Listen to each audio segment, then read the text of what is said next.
자, 이번 시간부터 문제풀이 과정을 진행하도록 하겠습니다. 교재 잠깐 이제 보실까요? 교재는 지금 현재 이제 보시면 목차 앞에 나와 있는 부분 잠깐 한번 보시고 가도록 하죠. 자, 교재는 지금 이제 구성이 지금 이제 보시면 01에서 행정관리한 구성이 되어 있고요. 우측에 이제 보면 02 파트 기술관리 구성이 되어 있는 부분으로서 이제 각 장 1장부터 쭉 해서 나와 있는 장별로 이제 보시면 이론에 관한 부분의 내용이 되어 있고 이제 관련 객관식과 관련 문제에서 현재 각 장별의 이제 구성을 보니까 일단 이 각 장별의 이론에 관한 부분의 내용이 쭉 정리가 되어 있고 이론에 관한 부분이 끝나면 이 이론과 관련된 객관식 문제가 구성이 되어 있고 이 객관식 문제가 끝나면 주관식 문제로서 이제 책 구성이 되어 있습니다. 부분들은 그래서 이제 파트 1장과 파트 2장 각각 장별 구성의 순서를 보시면 각 장별 이론에 관한 부분이 정리가 끝나면 이 이론이 정리가 끝나면 관련 객관식과 주관식 문제로 구성이 되어 있는데 일단 순서는 이렇게 정리하겠습니다. 그래서 정리는 이제 보면 먼저 관련 이론에 관한 부분에 이 지문을 정리하고 이론에 관련된 지금 보시면 두 번째 객관식하고 주관식 문제를 풀어가는 부분들이고요. 지금 이제 두 번째 지금 나와 있는 이론이 끝나게 되면 두 번째 객관식하고 주관식을 정리할 건데 여기 이 객관식과 주관식 문제는 일단 이 전부를 푸는 게 아니라 일단 이 객관식, 주관식 중에서 같이 이제 풀어가면서 확인할 문제 위주로 정리할 겁니다. 그래서 이제 기타의 풀지 않은 문제는 여러분들 꼭 개인 학습을 통해서 풀어가신 형태로 해서 일단 이제 이 문제는 그런 형태로 풀어가겠더라 정리하고 이론은 지금 각 장마다 이제 구성이 되어 있는 부분들이 있는데 이론도 이제 보시면 현재 이 문제풀이 과정은 기본서로 진행이 됐던 과정들이 여러분들 공부를 되어 있다는 전제하로 일단 수업을 진행하기 때문에 하나하나 물론 이 필요한 부분은 설명을 드릴 겁니다만 설명을 드렸는데 이제 기초 과정에서 기본 과정 같은 하나하나 세부적으로 전체적인 걸 다 설명하기보단 이 기본 이론 과정에 했었던 내용들 중에 다시 한번 짚어볼 부분 또는 중요한 부분을 함께 이 학습하는 형태로 해서 이론 과정도 쭉 한번 정리를 하도록 하시죠. 부분들은. 자, 일단 그래서 가장 먼저 이 파트 1에 시작이 되는 이제 순서로 봤을 때 파트 1에 01에 공동주택 관리 법령에 대한 그래서 용어상의 이제 정의부터 해서 한번 확인해 보셨을 때 이제 페이지로 봤을 때 12페이지입니다. 12페이지. 자, 12페이지 보면 이제 주택법상의 용어 관련해 이제 보셨을 때 지문은 01번에 이제 주택법상의 용어입니다. 용어에서 일단 용어로 보셨을 때 일단 주택에 관한 분류, 주택의 분류입니다. 주택의 분류. 자, 주택의 이제 분류로 이제 보셨을 때 지금 이제 보면 1번에 주택은 이제 크게 이제 주택법에서 단독주택과 공동주택으로 분류가 되는데 단독주택과 공동주택의 이제 각각 분류가 주택의 종류가 이제 세 가지로 분류가 돼서 단독주택은 지금 협의의 단독주택, 다중주택, 다가구주택, 그리고 공동주택은 아파트, 연립주택, 다세대주택이라는 제시를 이게 정리하고 있습니다. 부분들은. 일단 이제 분류는 이렇게 이제 그 순서는 한번 좀 바로 잡고 갈 필요가 그래서 현재 지금 지금 현재 각각 단독과 공동주택의 분류상에 이 층수에 관한 규정과 면적 규정과 그리고 기타라고 나와 있는 부분들이 있는데 이거 이제 하나 정리할 필요가 일단 그 주택에 관한 분류 지금 보셨을 때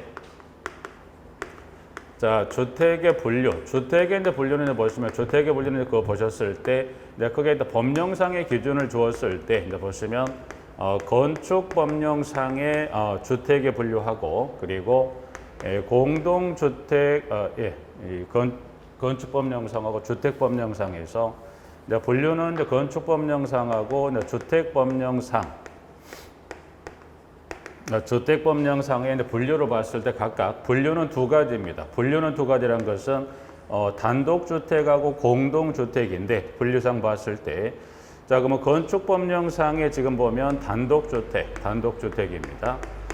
단독주택의 종류는 다시 이제 보면 네 가지 주택으로 분류가 되는 거고요. 공동주택의 분류는 다시 몇 가지로? 네 가지로 분류가 됩니다.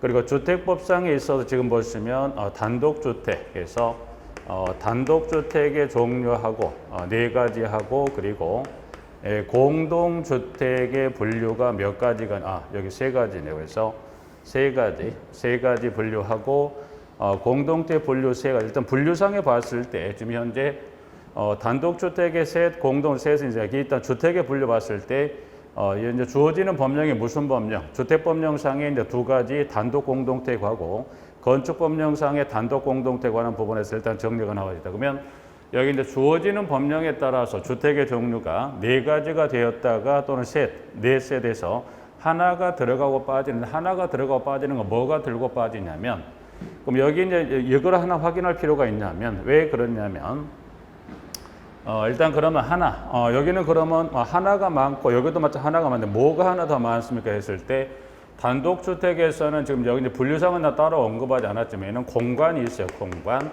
여기 이제 공동주택은 계속해서 일단 단순히 봤을 때 건축법령상의 공동주택의 분류는 일단 단독 공동주인데 이제 그 분류 중에 건축법령상의 공동택 분류는 몇 가지가 됩니까? 기숙사, 단독주택은 이걸 포함해 총 네 가지고요. 주택법령상에 분류하게 되면 이 공간하고 기숙사가 빠진 몇 가지 지금 보신 대로 각각 이 공간 기숙사 빠진 세 가지 주택을 정리한 부분들이에요. 그래서 일단은 법령상을 만약 주었을 때 건축법령상의 공동택의 분류는 몇 가지가 됩니까? 기숙사를 포함한 네 가지고요. 주택법령상의 지금 공동택 분류 몇 가지인가요? 기숙사가 빠진 세 가지란 거예요. 세 가지입니다. 그래서 일단 이 법령상에 이제 구분했을 때 분명 공동주택은 네 셋인데 이 네 가지 세 가지는 뭐에 따라서 주어지는 법령에 따라 요건이 달라집니다. 라고 이제 해서 네 가지냐고 세 가지 정리했었고 현재 교재 지금 기술이 되어 있는 단독주택에 관한 지문 그 세 가지 분류에 관한 층수 그리고 바닥 면적에 관한 규정하고 공동주택에 지금 분류가 되는 세 가지 아파트 연립 다세대 주택에 관한 이 분류에 관한 요건들을 지금 현재 보셨을 때 여기 지금 현재 그러면 지금도 보신 대로 지금도 보시면 그 층수 주택으로서는 층수가 몇 개 층이고 그리고 바닥 면적에 관한 규정을 주었을 때 이 면적에 관한 이 규정을 보시면 실제 층수에 관한 규정하고 바닥 면적에 관한 규정은 어느 법령상에서 정하고 있다. 좀 더 명확히 간다면 여기는 주택법상이 아니고요.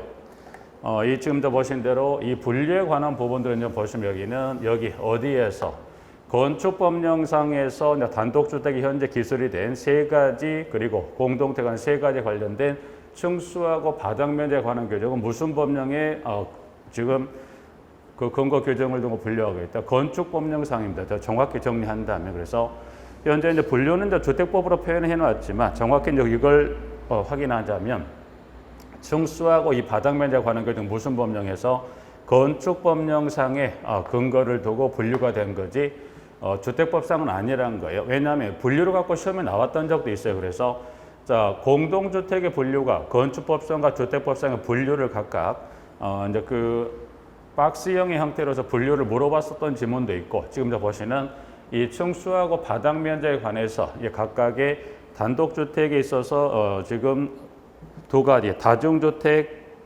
다가구주택, 공동택, 아파트 연립, 다세주택 같은 이 분류에 관한 요건은 무슨 법령에 따라서 건축법령의 근거를 두고 분류가 되어 있다는 것 좀 한번 확인하시면서 이제 보죠.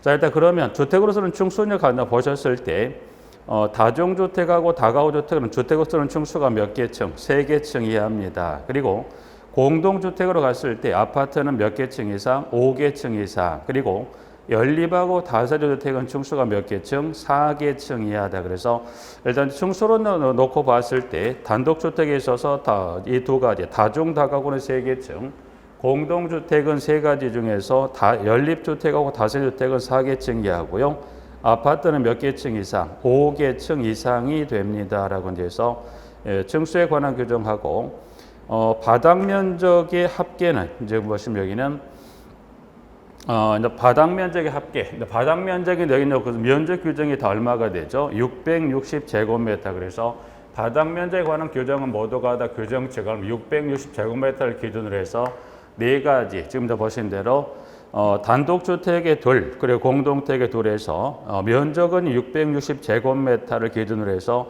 면적 규정이 끝나는 것은 좀 다른 거는 뭐만 다르죠? 연립주택만 뭘로 끝나죠? 예, 초과로 끝난다. 그래서 연립주택만 뭐더라? 초과. 나머지 다중, 다가구, 다세주택은 660제곱미터 이하로 끝납니다. 라고 해서 일단 면적에 관한 규정 일단 수치를 물었을 때 660 모두 공이다. 네 가지. 여기 단독주택에 있어서 두 가지 주택이나 공동택이나 두 가지에 관한 주택 모두가 다 숫자는 얼마? 660제곱미터인데 요 각각 면적 규정에 관한 부분과 놓고 봤을 때 면적 규정에 다른 건 뭐만 다르더라? 연립주택만 초과로 끝납니다. 그래서 이건 일일이 한번 정리하는 것도 방법이 있지 않을까 그래서 일단 이게 한번 잠깐 볼까요? 부분들은.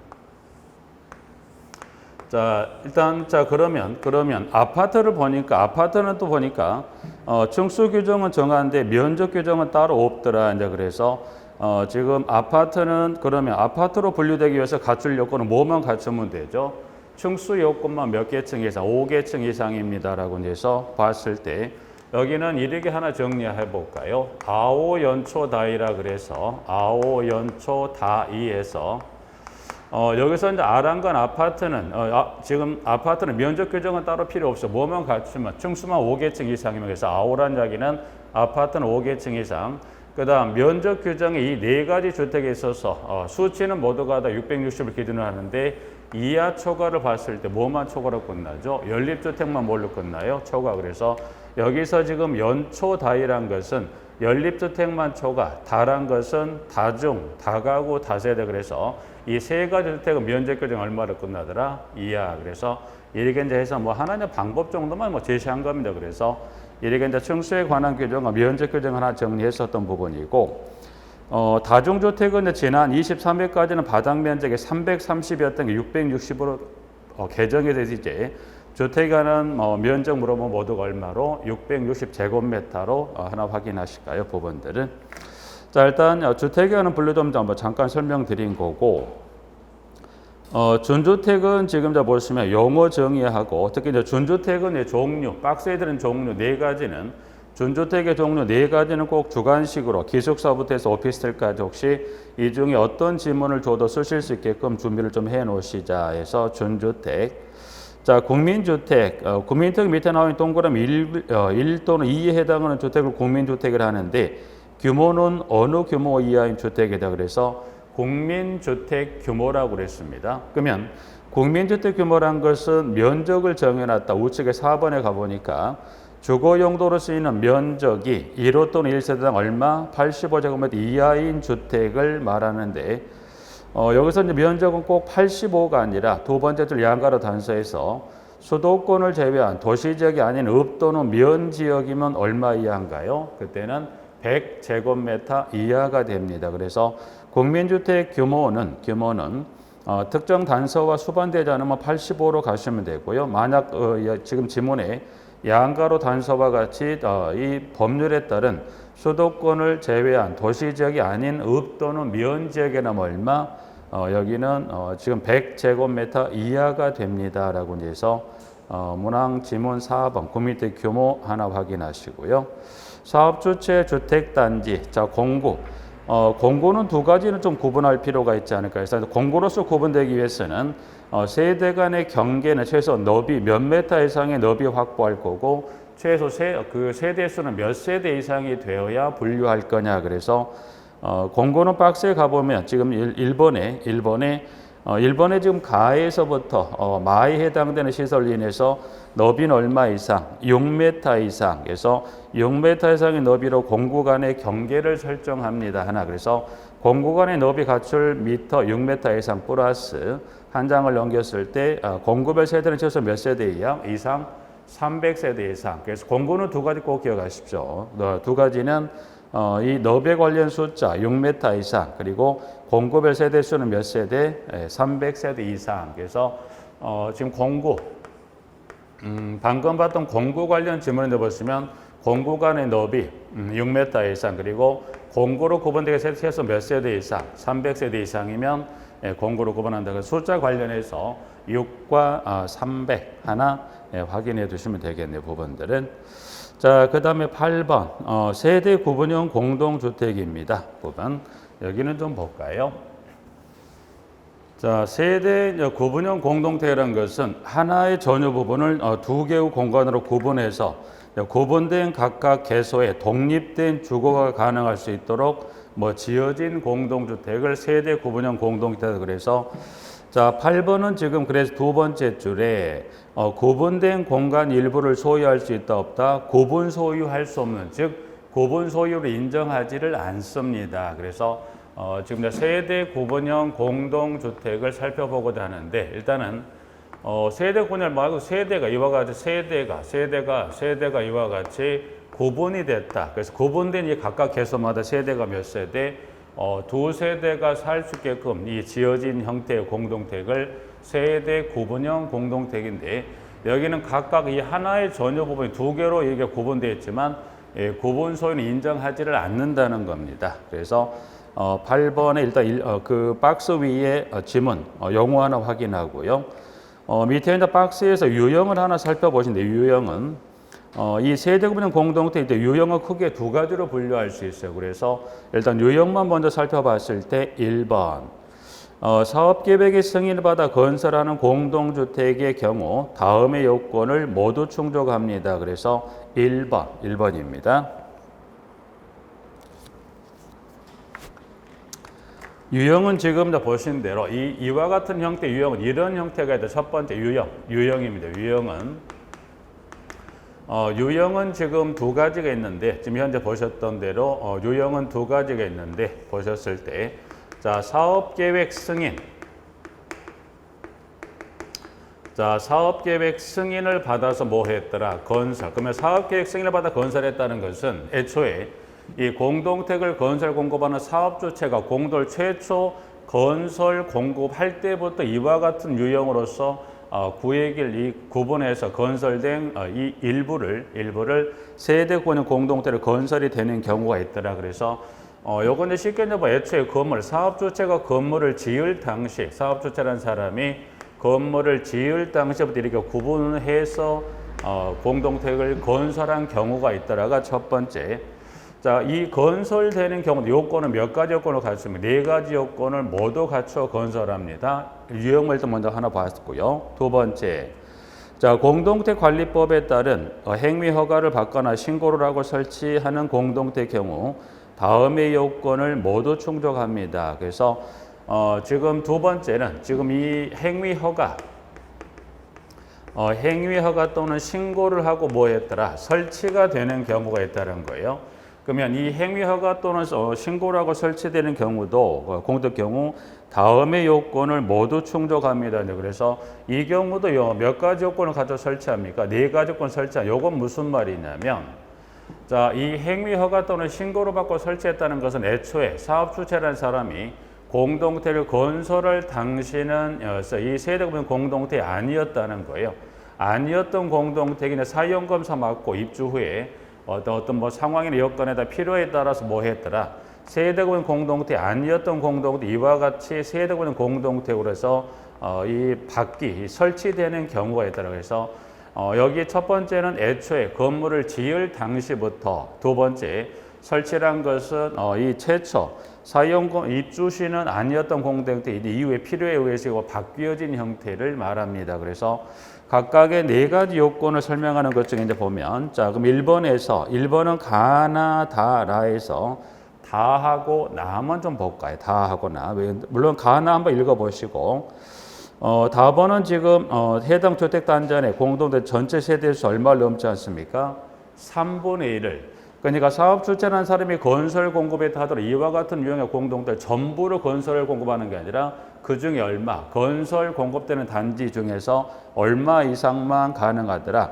3분의 1을 넘지 않는 범위에서 다번, 라번은 지금 첫 번째 줄 전체 주거전 면적 합계가 얼마? 3분의 1을 넘지 아니하는 등. 그래서 여기 이제 이 사업 건설되는 경우라면 여기 이제 전체 세대수를 주거나 전체 주거전 면적을 줬을 때 공이 얼마를 넘지 않습니까? 3분의 1을 넘지 않는. 해서 가나다라 네 가지 요건을 모두 갖춥니다라고 되어 있고요. 자, 두 번째도 이제 보시면 가에서 라에 따라 네 가지 요건을 모두 갖춥니다. 그래서 여기는 그 네 가지 요건 중에서 세 번째를 잠깐 볼까요? 자, 세대구는 공동체 세대수가 해당 주택단지 안에 전체 공동체 전체 세대수 얼마 10분의 1과 해당 동의 전체 세대수 얼마 3분의 1을 각각 넘지 않을 것. 그러니까 여기는 자, 이후에 설치가 이와 같은 사용검사 받고 후 입주 후에 필요에 따라 설치가 되더라도 얼마 전체 10분의 1 그리고 해당 동의 얼마 전체 3분의 1을 넘지 않을 것.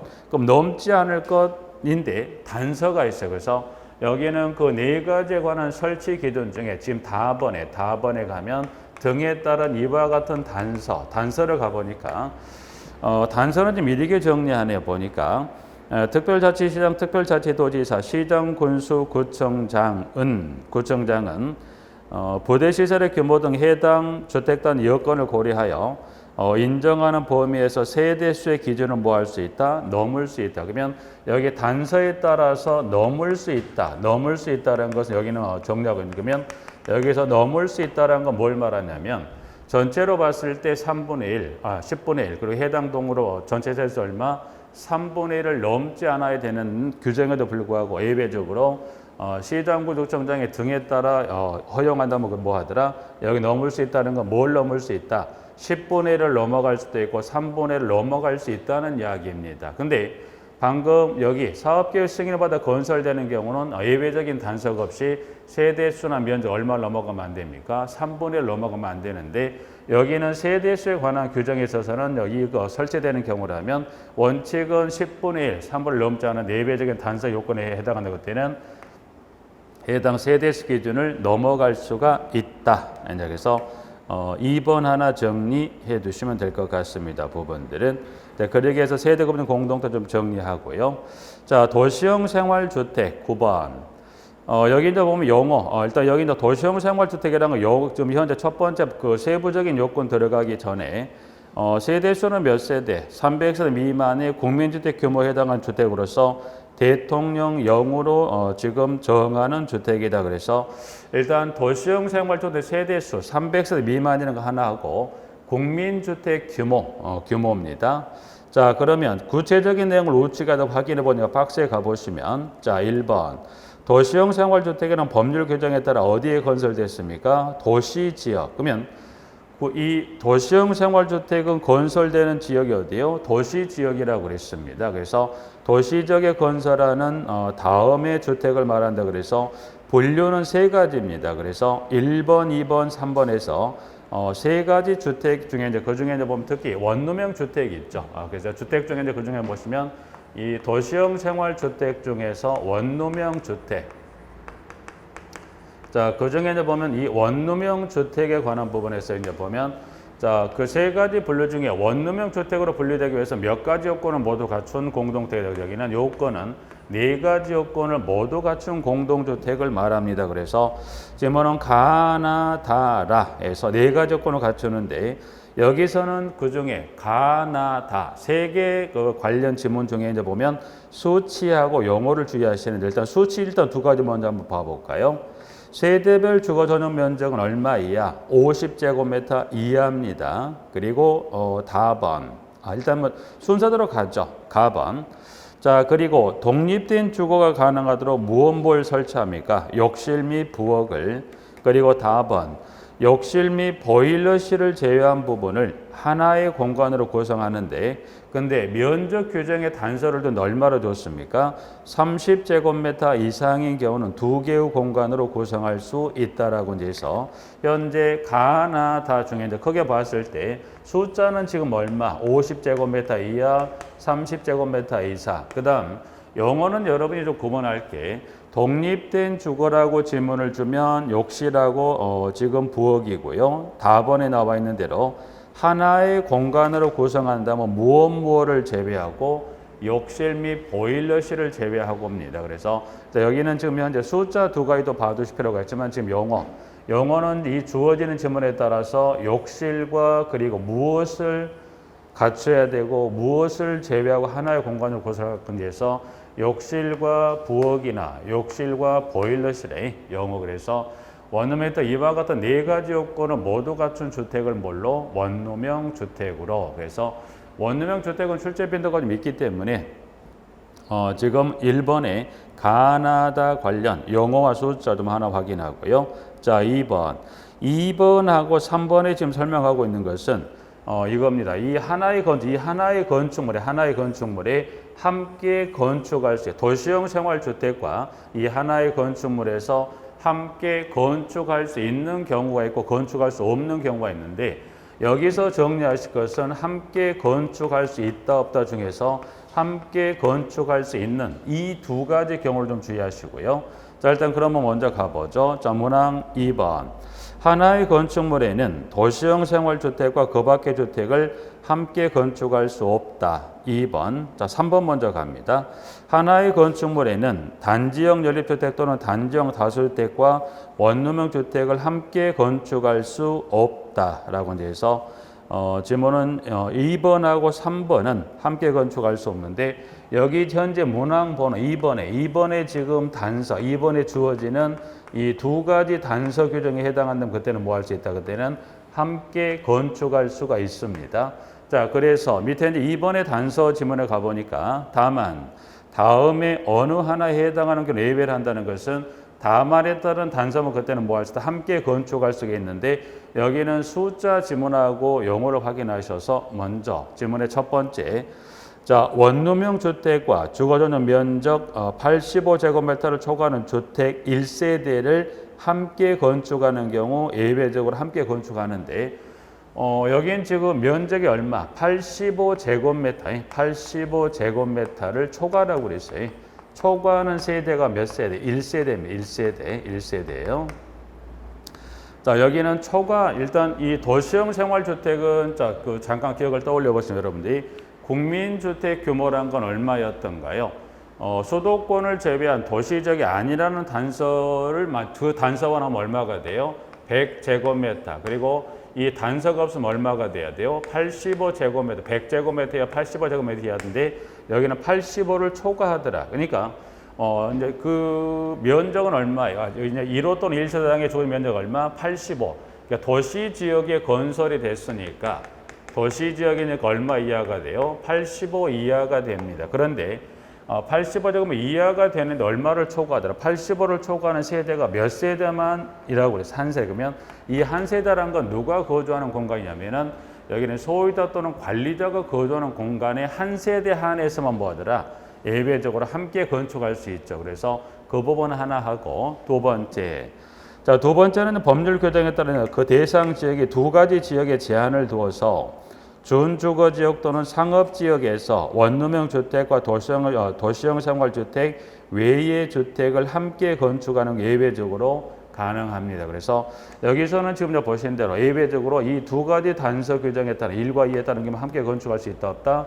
있다. 네, 그래서 이 두 가지는 꼭 같이 이제 확인하셔서 지문 도시형 생활주택 정리합니다. 자, 10번, 11번. 10번, 11번은 이제 보시면 주택 관련해서 에너지 혈압형 친환경 주택하고 장수명 주택 한번 읽어주시면 될 것 같고, 자, 12번 리모델링입니다. 리모델링.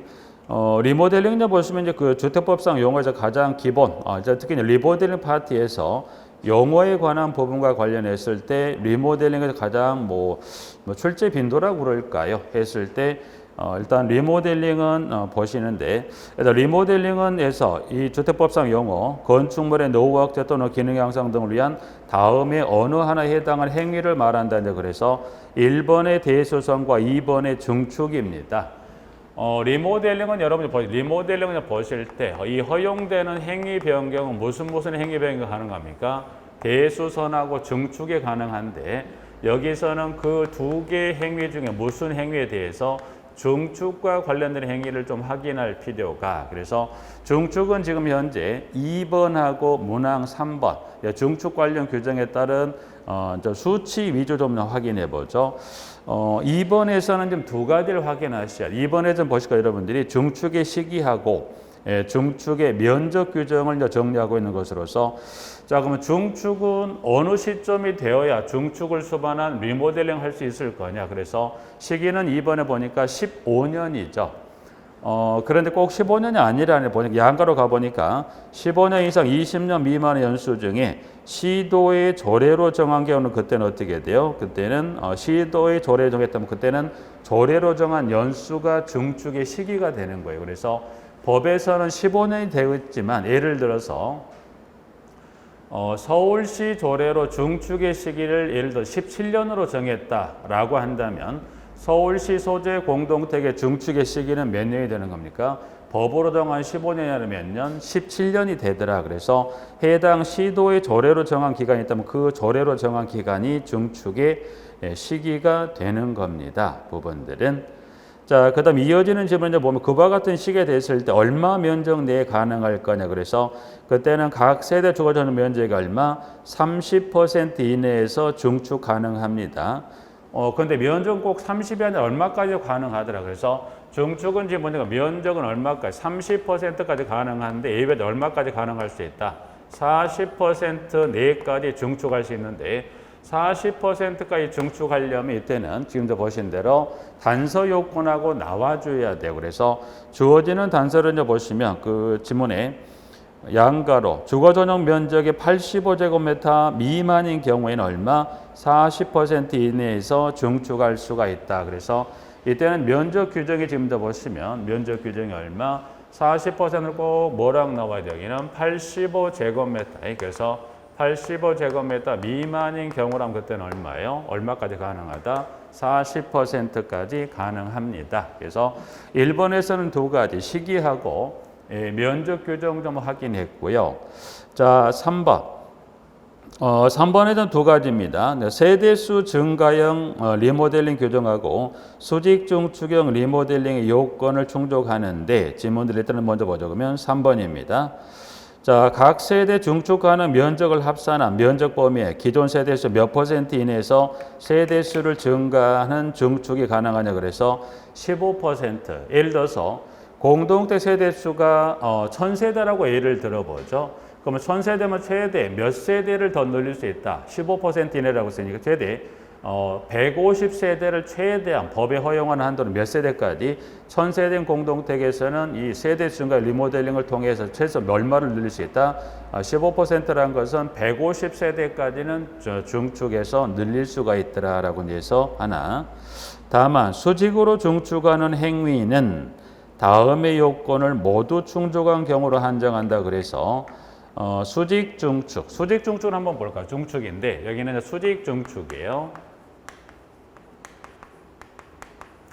자, 수직 중축은 이제 보시면 공동体 있다. 예를 들어서 뭐 특정 동을 봐. 수직 중축이라면 어디에다 올리는 거죠? 이제 건물의 최상층 이와 같이 수직으로 이게 중축하는 경우입니다. 예를 들어서 수평의 수직, 그 건물의 최상층 일부를 층수를 올리겠다. 수직 중축은 된다 안 된다? 허용합니다. 수직 중축은 허용합니다. 허용하는데 단 허용을 하는데 요건은 몇 가지 요건. 이때 요건은 두 가지 요건이 모두 충족이 된 경우에 한해서 뭐하겠다? 중축 허용하는데 이 요건은 허용합니다. 첫 번째 무슨 요건을 갖춰야 돼요? 층수.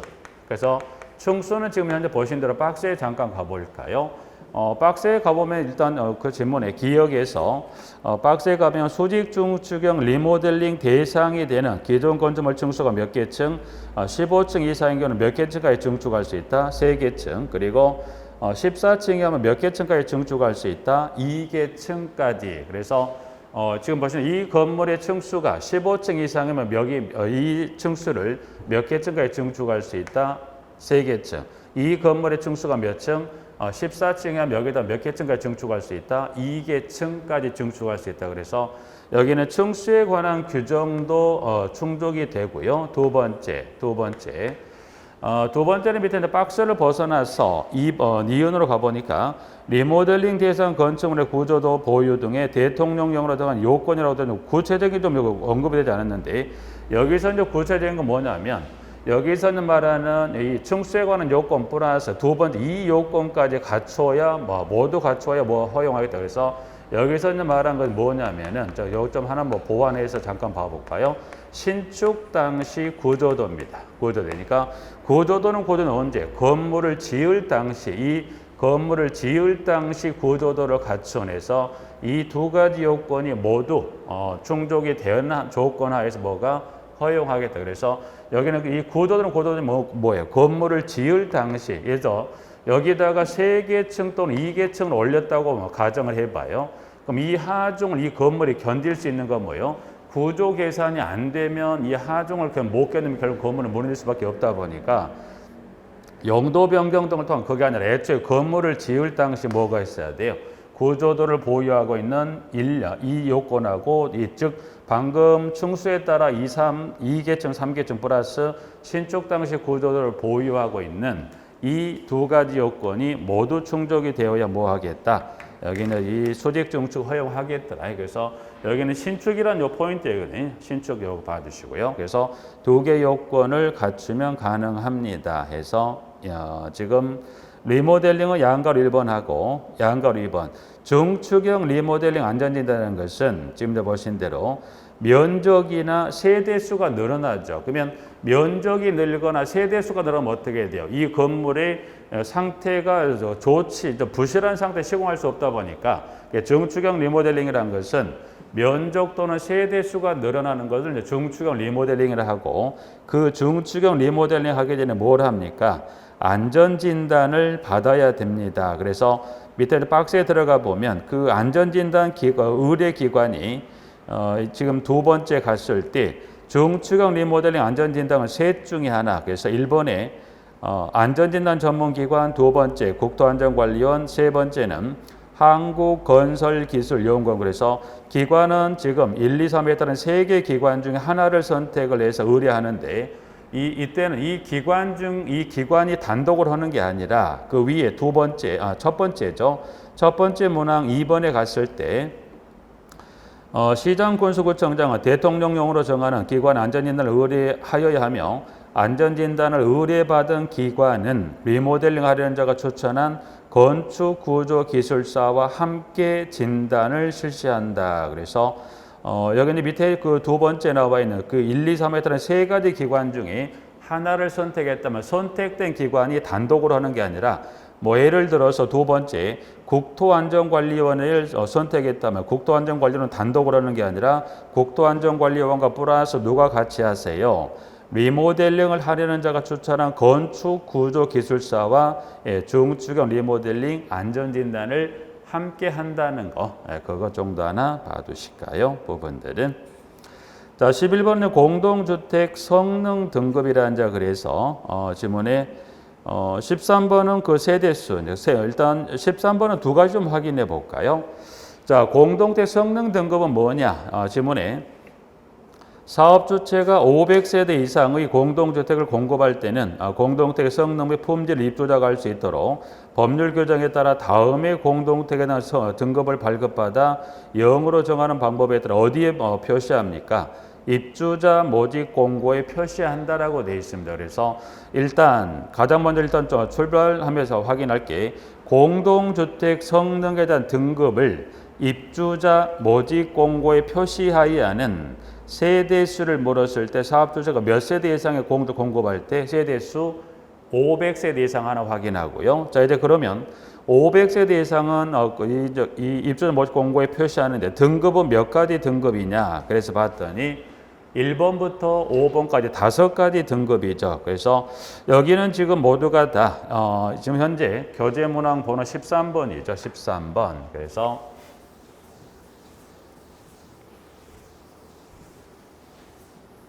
자, 교재는 현재 13번에 일단 가장 먼저 500세대 숫자 하나 확인하고요. 등급은 총 5가지예요. 이제 보신 대로 1번부터 해서 5번까지 5가지 등급인데 여기는 전부를 확인하면 일단 여기선 이 부분 좀 주의해서 볼까 해서 여기는 1번부터 5번까지 보면 뭐뭐 등으로 되어 있죠. 그래서 여기는 등 다음에 나와 있는 지금 보면 물음표 관련 등급에 해서 있는 보시면 여기서는 일단은 뭐 전체를 다 확인하기보다 여기까지 확인하면 좋겠지만 그것보다는 1번부터 5번 모두가 뭐뭐 등 다음에 나와 있는 여기 나와 있는 물음표 관련 그러니까 여기 5가지 등 다음에 등급인데 모두가 다 뒤에 뭐가 반복이 돼요? 관련 등급이 이제 반복이 되니까 이제 그거는 먼저 각각 문항 번호마다 다르다면 체크해야 되겠지만 일단 그럼 볼까요? 여기서 밑줄은 이것만 긋죠. 1번부터 5번에 등 다음에 요 물음표 지문은 뭘 말하냐면 자 1번 보죠. 1번은 소음, 2번 구조, 3번 환경, 4번 생활 환경, 5번 화재 소방. 그래서 뒤에 이제 물론 전체를 물어볼 수도 있겠지만 뒤에는 모두가 다 관련 등급이라는 지문은 반복이 되니까 그것까지 넣어서 한번 전체 확인해 본다면 소음 관련 등급, 구조 관련 등급, 환경 관련 등급, 생활 환경 관련 등급, 화재 소방 관련 등급에서 관련 등급은 그냥 반복이 되니까 그 방금 봤던 대로 앞에 나와 있는 소음부터 마지막 구조, 화재 소방에서 그 5가지 등급을 발급받아서 입주자 모집 공고에 표시한다. 그래서 여기는 2가지입니다. 세대수 기억하시고 관련 등급에 관한 건 몇 가지? 5가지 있다는 것 하나 확인합니다. 부분들은 자 여기까지는 주택법상에 관한 부분 하나 잠깐 정리합니다. 자, 한 장을 넘겨서 용어는 지금 하나가 더 나옵니다. 공동택관리법령상의 용어에 관한 부분에서 하나 나오는데 여기서는 일단은 지금 1번부터 해서 9번까지 나와 있는 것 중에서 여기는 쭉 한번 읽어보시되 9번 일단 순서를 좀 바꿔볼게요. 순서는 굳이 순서별로 나가는 게 중요한 게 아니니 여기는 이제 9번의 관리주체. 관리주체라는 사람은 누구를 말합니까? 공동체를 관리하는 다음에 다단자. 그래서 박스에 가보니까 이제 공동체관리법에 있는 관리주체 범위는 총 몇 가지? 5가지를 정해 놓은 게 1번부터 해서 5번까지 나와 있습니다. 부분들은. 그래서 지문 하나 봐주시면서 지금 봐두시면 되고요. 자, 그리고 이제 이 용어 중에 좀 하나 여러분 정확히 한번 꼭 이해하시고 정리할 부분들이 2번째 좌측에 의무관리 대상 공동주택의 범위 5가지를 꼭 확인할 필요가 있습니다. 부분들은. 자, 그걸 한번 잠깐 보죠. 자, 여기 이제 이 범위, 지금 현재 이제 공동택관리법령상 용어란 이제 1번부터 이제 9번 중에 그중 2번. 현재 보실 2번의 의무관리 대상 공동주택이라고 해서 총 5가지 규모가 나와 있어요. 자, 일단 여기는 그 규모, 이 5가지 규모부터 먼저 정리하고 용어는 좀 차후에 보도록 하고요. 자, 일단 그럼 박스에 들어가 봤더니 5가지 공동주택 규모는 1번에 300세대 이상 공동주택 1번, 2번. 여기서 이제 300세대 이상이라는 건 뒤에 아무 이야기가 언급되어 있지 않지만 300세대 이상 공동주택 수문뜻을 이렇게 일단 여러분 이해하시면 돼요. 여기서 말한 300세대 이상의 공동주택이라는 것은 승강기가 설치되지 않고 그리고 개별 난방 방식인 공동주택을 말합니다. 라고 해서 1번은 세대수 몇 세대, 300세대 공동주택이라는 것은 승강기가 설치되지 아니하고 개별 난방 방식인 공동주택을 2번 150세대 이상으로서 승강기가 설치된 공동주택 3번은 150세대 이상으로서 중앙집중식 난방 방식 양가로 지역 난방 방식을 포함합니다. 라고 해서 3번. 4번은 주상복합 건축물이죠. 그래서 주상복합 건축물로서 주택이 몇 세대? 150세대 이상인 건축물. 그래서 일단 그 5가지 범주 중에 1번부터 해서 문항 4번까지 해서 4번째하고 마지막 5번째를 한번 잠깐 볼까요? 5번째.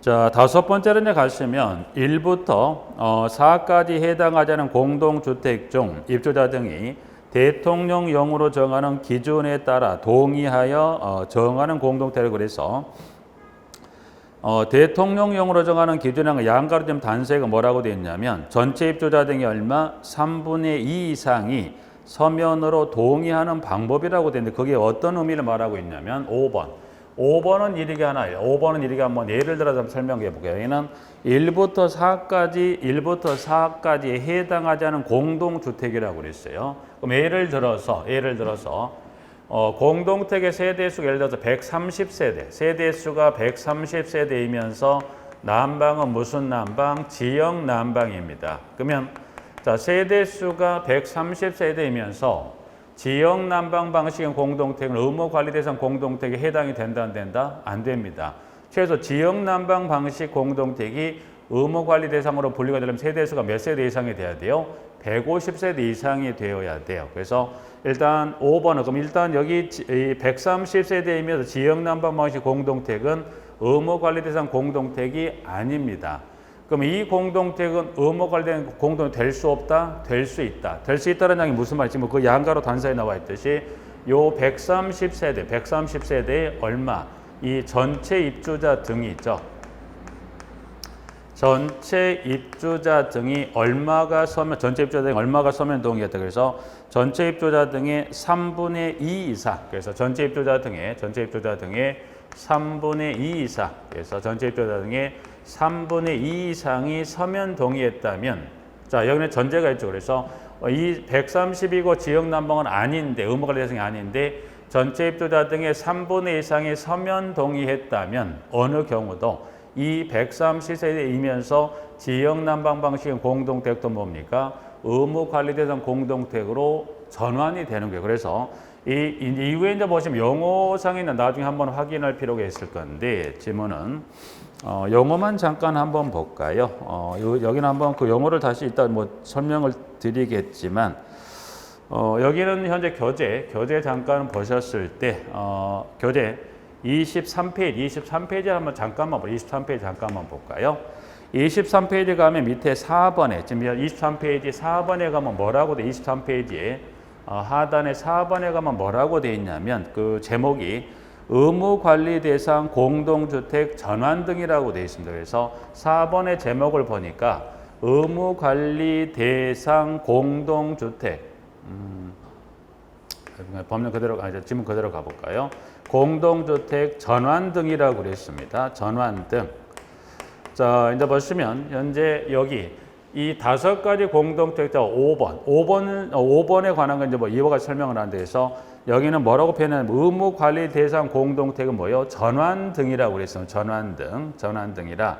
일단 요 제목 하나 확인했고요. 자, 그럼 다시 일단 여기 이 5번에 해당하는 이 공동택을 여기 뭐라고 이거 불렀는데 이거를 의무 관리된 공동택 전환 등이라 불렀다는 거 하나 일단 제목만 확인하고요. 다시 2번으로 가서 이전 페이지로 가서 자, 그러면 이제 법에서 의무 관리 대상 공동택 어떤 지금 공동택 말하냐 그래서 18페이지에 2번에 갔더니 해당 공동주택을 전문적으로 관리하는 자를 두고 자치의결기구를 의무적으로 구성하여는 등의 일정한 의무가 부과된다. 그래서 여기는 뭐가 일정한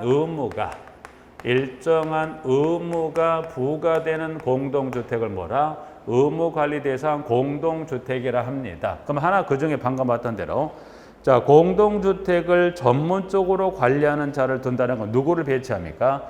관리사무소장으로 이 규모에 해당한다면 누구를 둡니까? 관리사무소장으로 누구를 배치합니까? 주택관리사 등이죠. 주택관리사 등의 배치인데 배치는 선택에 다 필수다. 의무 배치입니다. 그래서 주택관리사 등을 의무 배치해야 됩니다. 그래서 여기는 의무 배치한답니다. 할 수 있다가 아니라 법에서 공동택 이 규모에 해당하는 공동택이라고 한다면 그 공동택 관리사무소장으로 누구를 배치합니까? 주택관리사 등을 여기는 의무 배치입니다. 선택상이 아니라 의무 배치. 의무 배치라는 것은 자, 그러면 배치하지 않으면 법에서 뭐라고 뒀냐면 이때는 1천만 원의 벌금을 처하게 되기 때문에 주택관리사들 의무 배치합니다. 자, 이제 그러면 5번 다시 한번 설명하죠. 자, 여기는 전환되기 전에 130세대이면서 지역난방 방식 공동택이었을 때는 이때는 관리사무소장으로 주택관리사 등의 의무 배치 규정이 해당이 안 됐어요. 그런데 이제 이 난방방식 공동택 이와 같은 동의 요건을 갖춰서 뭘로 바뀌었다? 의무 관리된 공동택으로 전환이 됐어요. 이제 전환이 됐다는 건 뭐가? 이 5번도 뭐가요? 일정한 의무가 부과되는 공동택 보험주에 들어가면서 방금 하나 잠깐 예를 들었던 주택관리사 등의 배치는 뭡니까? 의무 배치입니다. 그래서 차후에 여긴 이 파트에 보시면 이와 같이 전환되기 전에는 쉽게 말하면 제도권 밖에서 관리가 이루어졌다면 이제 이와 같은 동의 요건을 갖춰서 전환이 됐다면 이제 이 130세포라 지역내 방식 공동택이 제도권 내로 들어오면서 제도권 내에서 일정한 의무가 부과되는 그 의무에 따라서 주택관리사 등을 소장으로 배치하고 관리 방법도 결정을 하고 위탁이라면 주택관리업도 선정도 하고 예를 들어서 입주대표회의도 구성한다 등의 일정한 이와 같은 절차상 의무를 이제 전환이 됨과 동시에 제도권에 요하는 절차를 갖추는 등의 내용들이 이 전환 등에 살펴봅니다. 그래서 중요한 건 이제 보시면 의무관리 대상 공동택 전환 등이란 건 기존에는 의무관리 대상이 아니었던 공동주택이 얼마의 동의를 거쳐서 전체 입주자 등의 3분의 2 이상의 동의를 갖춰서 이제 의무 관련 공동택 전환이 되면서 제도권 내로 흡수가 되면서 제도권에 요하는 절차를 갖춥니다라고 해서 중요한 건 1, 2, 3, 4 기억하시고 5번 같은 경우는 얼마 요건을 갖추더라. 전체 입주자 등의 3분의 2 이상의 동의가 필요합니다. 정도에서 일단 2번 의무 관련 공동택 하나 확인해 두십니다. 기타 나머지 한번 읽어두시면 될 것 같습니다. 부분들은. 이번 시간은 용어 관련 1번, 2번 좀 정리하고 좀 쉬었다가 다음 시간에 03번에 공동택 관리에 관한 규정부터 좀 쉬었다 보시겠습니다.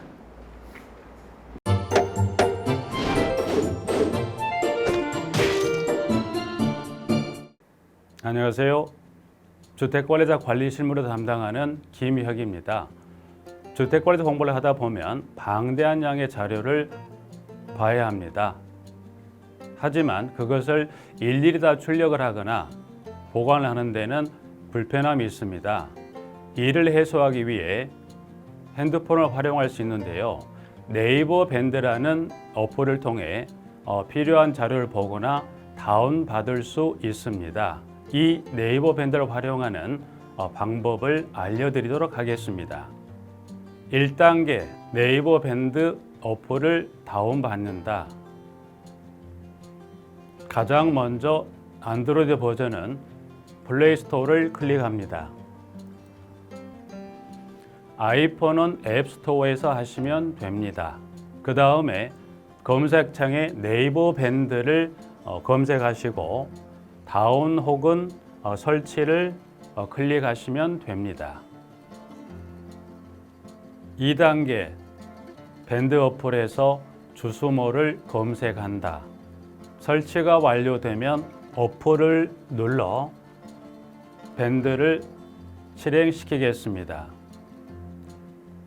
밴드 어플 누르면 중앙 상단에 돋보기 모양의 아이콘이 보입니다. 이 돋보기 부분을 클릭하면 맨 위쪽에 하얀 공백이 생기는데요. 이곳을 눌러 주수모라고 검색을 합니다. 검색 결과로 주택관리사 수험생 모임이라는 밴드가 뜹니다. 검은색 바탕에 흰 글자의 밴드입니다. 여기를 누릅니다. 3단계 해당 주수모 밴드로 들어간다. 이 밴드는 주택관리사 공부하는 수험생들을 위한 밴드입니다. 수험생들을 위한 시험 정보나 자료가 업로드 되어 있어 공부할 때 활용할 수 있는 밴드입니다. 보시는 것과 같이 공지사항이나 강의 자료가 제공되고 있습니다.